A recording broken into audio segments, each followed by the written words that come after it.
तो last episode में हमने देखा था कि अजोरा इस मेढक से पूछता है क्या इन बेहोश डिसाइबल्स को जगाने के लिए किसी टाइप के एंटीडोट की जरूरत है, जिस पर ये टोट के आता है कि नहीं 3 घंटे के बाद ये लोग खुद ही अपने आप ही जाग जाएंगे। तब अजोरा एक शहरी सांस लेते हुए कहता है कि ओके तब तो कोई भी चिंता वाली बात नहीं है। और फिर अजोरा कहता है कि ठीक है अब तुम मुझे उस प्लेस में ले चलो जहाँ पे वो क्रैक ओपन हुआ था, क्योंकि जब तुम लोग यहाँ पे आए होगे तो फिर किसी वैलिड प्लेस में ही उतरे होगे। जिस पर ये टोट किया था कि वो क्रैक इस पवेलियन के टॉप फ्लोर में अपेयर हुआ था। चलिए मैं आपको वहां तक लेके चलता हूँ। तब असूरा किया था कि मैं चल तो जाऊंगा मगर याद रखना मुझसे कोई भी होशियारी दिखाने की कोशिश मत करना, वरना इस दुनिया में कोई ऐसी चीज नहीं जिसे मेरा स्वॉर्ड नहीं काट सकता है। जिस पर ये टोट बहुत ही ज्यादा डरते हुए किया था कि अरे माए बाप आप तो बात बात पे फॉर्म में आ जाते हैं। मैं कसम खाई किया था कि मैं कोई भी होशियारी नहीं दिखाऊंगा। आपके तलवार की धार देखी ऑलरेडी मेरे साथ कुश्तों की रूह कांप चुकी है। तब असूरा पूछता है कि सच सच बताओ क्या ऊपर जाने बात कोई खतरा है? मेरा मतलब अगर मैं उस क्रैक को देखना चाहूँ तो कोई प्रॉब्लम तो नहीं होगी ना। जिस पर ये टोट के आता है कि ऊपर जाने में तो कोई भी खतरा नहीं है, मगर उस क्रैक को दिखाने के लिए मैं बस कुछ ही सेकंड तक उसे अफेयर कर सकता हूँ। तब शायद डीमन रिलम से कोई प्रॉब्लम यहाँ पे आ सकती है। तब असूरा पूछता है कि आखिर डीमन रिलम में तुम क्रिएचर की पावर किस लेवल से मेजरमेंट की जाती है? जिस पर ये टोट के आता है कि हमारे डीमन रिलम में क्रिएचर्स की लेवल उसके ब्लड लाइन से मेजर किया जाता है। हमारे रिलम में कोल्ड ब्लड, स्टैंडर्ड ब्लड और हॉट ब्लड के क्रिएचर होते हैं। इनका ये डिफरेंट ब्लड लाइन इनके पावर्स और रेस को दर्शाता है। इसके अलावा जिस भी क्रिएचर की उम्र जितनी ज्यादा होगी वो उतना ज्यादा पावरफुल होता जाएगा। हम सारे क्रिएचर्स में से हॉट ब्लड लाइन की क्रिएचर सबसे ज्यादा खूंखार और अजीब होते हैं, क्योंकि जन्म के वक्त ही उन क्रिएचर्स को उनकी आधी शक्तियां मिल जाती है और बड़े होते होते तो ये लोग इस कदर से डोमिनेटिंग नेचर के हो जाते हैं कि किसी को भी बगैर पर्पस या फिर मतलब के मार के खा जाते हैं। यहाँ तक कि इनका साइज भी इतना ज्यादा बड़ा हो जाता है कि मैं खुद इनके सामने तुम्हारे रिलम के छोटे मेढकों जैसा दिखता हूँ। तब इन बातों को सुनते हुए असूरा कह रहा है ठीक है ज्यादा सस्पेंस मत बनाओ, चलो दिखाओ मुझे कि तुम कहाँ से आए थे।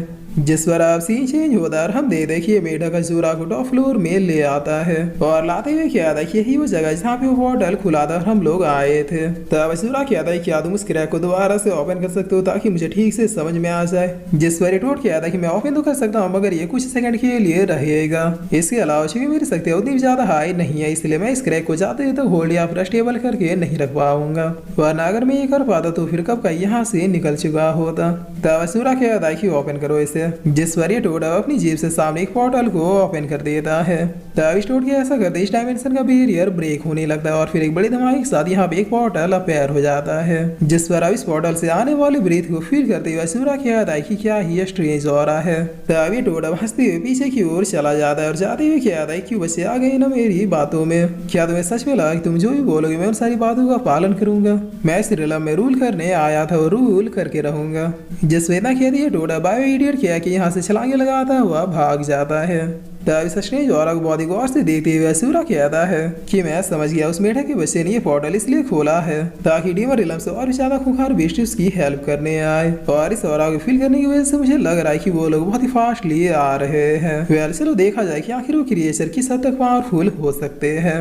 और अब सीन चेंज होता है और हम इधर का सीन देखते हैं जहाँ पर ताली सेट के बाकी डिसेबल्स को भी आंखें देखते देखते खुलने लगती है। जिससे ये लोग अब होश में आते हुए कहते हैं कि ये हम लोग कहाँ आ गए, हमें कुछ याद क्यों नहीं आ रहा। मिस लूमी कह दी कि लास्ट टाइम जो मुझे याद है हम लोग फॉरेस्ट में थे, शायद वही काले कपड़े पहने लोगों ने हमें यहाँ पे लाया होगा। लगता है किसी ने हम सबको किडनैप करने का ऑर्डर दिया था। जिस पर तभी आप 4th फ्लोर से नीचे उतरते हुए मिस योनो कह दी कि लगता है हम लोग अकेले नहीं है जो यहाँ पे किडनैप हुए हैं। वेल तुम लोग इस जानकारी के लिए बता दो कि इन सबके पीछे ब्लड सेट उस मास्टर जैन सिंह चैंग का हाथ है। तब ताली सेट वाले कहते हैं कि क्या फिर से ब्लड सेट वाले आखिर वो बैंगनी पकौड़े हमसे चाहते क्या है? जिस पर मिस लूमी कह दी कि जैक सिंह चैंग तो ब्लड सेट का इंटरनल मास्टर है, वो भला डायरेक्टली हमारे पीछे कैसे पड़ सकता है? तब बाइसन कहता है कि हमारी ग्रेट रिवर सिटी से ब्लड सेट वालों की बहुत ही पुरानी दुश्मनी है। इसके अलावा वेस्टर्न रीजन ग्रेट कंपटीशन भी बहुत ही जल्द आने वाला है, इसलिए शायद वो लोग रंग में भंग डालने की कोशिश कर रहे हैं ताकि हम लोग इस कंपटीशन में हिस्सा ना ले पाए। अगर ग्रेट रिवर सिटी इस कंपटीशन में हार जाता है या फिर पार्टिसिपेट नहीं कर पाता है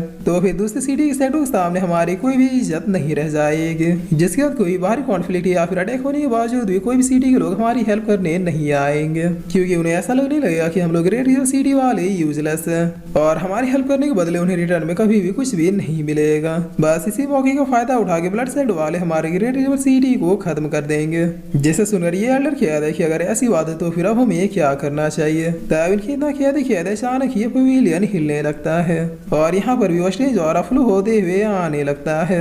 जिस पर मिसियोनो कहते हैं कि ये किसका और है जो कि इतना ज्यादा अजीब है। तब ये एल्डर कहता है कि वो सब तो ठीक है मगर ये पवेलियन अब ऐसे क्यों हिल रहा है कि मानो ये अभी कभी ही तबाह हो जाएगा। जिस पर बगल वाले एल्डर कहता है कि ये दो डीमन रिलम के मॉन्स्टरों का और है, लगता है वो लोग यहाँ पर आ रहे हैं। तब इतना सुनते ये लोग अब एक साथ कहते हैं कि क्या डीमन रिलम के मॉन्स्टर्स। जिस पर ये एल्डर कहता है कि हाँ ये पवेलियन शायद टिंगलिंग पवेलियन है जो स्पेशली मॉन्स्टर और डीमंस को यहाँ पे अपेयर करने के लिए बनाया गया था।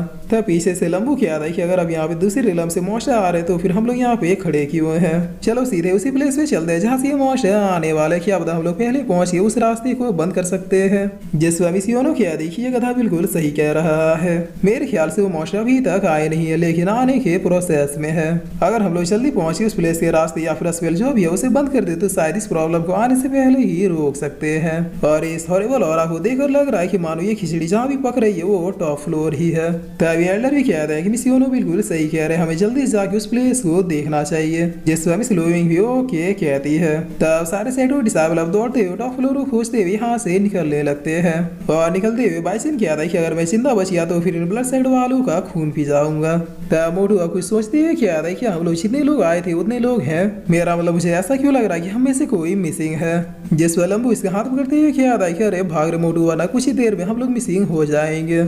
और अब इधर हम टॉप फ्लोर का सीन देखते हैं जहाँ पर इस पोर्टल में से एक बहुत ही अजीब सा मॉन्स्टर बाहर आ जाता है और आते हुए क्या आता है ह्यूमन रेस में फाइनली यहाँ पर पहुंच गया। मैं इन ह्यूमन से लूंगा डीमन किंग का रिवेंज। जिस पर इतना क्या ये अब सूरा की ओर देखते हुए क्या आता है क्या बात है, पहुंचने की देरी नहीं, खाना मेरे सामने ही है। छोटे से बच्चे बताओ मैं तुम्हें किस तरह से खाऊं, डायरेक्टली निकल जाऊं या फिर चबा चबा के आराम से खाऊं। तब सूरा अपने मन में क्या आता है कि वो तो ये रहा वो डीमन रिलम का खूंखार मॉन्स्टर। इसके और मुझे ऐसा लगा कि ना जाने ये कितना ही पावरफुल होगा, लेकिन क्या ही डिसअपॉइंटमेंट है, ये तो यूजलेस निकला। जिस पर आप पिलर के पीछे से ये टोट चिल्लाते हुए क्या आता है कि अरे इसे हल्के में मत लेना, ये कोई सिंपल लड़का नहीं बल्कि कोई मायावी है, इसलिए अब बातें करना छोड़ो और जितनी जल्दी हो सके इसका काम तमाम कर दो। ये मॉन्स्टर क्या आता है, क्या तुम इस विधि से इंसान से डर रहे हो? मैं अगर चाहो तो बस अपने नाखून से अभी कभी इसे मसल के रख दूंगा। जिस पर असुरा अपने फिंगर से एक अटैक को क्रिएट करते हुए क्या आता है कि मैंने सोचा कि तुम कोई पावरफुल मॉन्स्टर होगे जिसे फाइट करने में मजा आएगा, लेकिन तुम एक भद्दे मजाक के अलावा और कुछ भी नहीं हो। और सबसे बड़ी बात, मुझे तुम्हारी शक्ल जरा भी पसंद नहीं आई, इसलिए मैं तुम्हें जिंदा रहने का कोई मौका नहीं दूंगा। तब इतना किया दिया अजुरा अपने इस फिंगर शॉट से इसके फोरहेड को छेदता हुआ निकल जाता है। जिस पर ये मॉन्स्टर अब चिल्लाते हुए क्या आता है कि इम्पॉसिबल, आखिर ये कैसे हो सकता है। और इतना कह दिया ब्लास्ट हो गई यहीं पे निपट जाता है। तब इस नजारे को देखकर अब स्टोर की ऐसी फटती है कि मानो दुनिया के सारे तरजीह मिलकर ना सिल पाए। ये कहते हुए कुछ कहने की कोशिश करता है मगर इसके मुंह से कुछ भी नहीं निकल रहा था। जिस वक्त यहाँ सारे साइड डिसाइबल बहुत ही फास्टली दौड़ के आने लगते हैं। तब पैरों की आवाज सुनते अजुरा मुंह ढकते हुए क्या आता है कि लगता है सारे साइड डिसाइबल जाग चुके हैं। अभी अगर इनके सामने फिर से मैंने वही फॉरेस्ट वाला बहाना बनाया कि वो पावरफुल मास्टर द्वार से मेरे बॉडी में आ गए थे तो फिर ये बहुत ही ज्यादा फेक लगेगा, इसलिए अभी इस मौके पे चेहरा छुपाना ही बेस्ट ऑप्शन है। जिस पर मिस लूमिंग और बाकी लोग यहाँ पर आ जाते हैं। जहाँ आते सामने अजुरा को देखते हुए मिस लूमिंग क्या देखिए तो वही सीनियर है।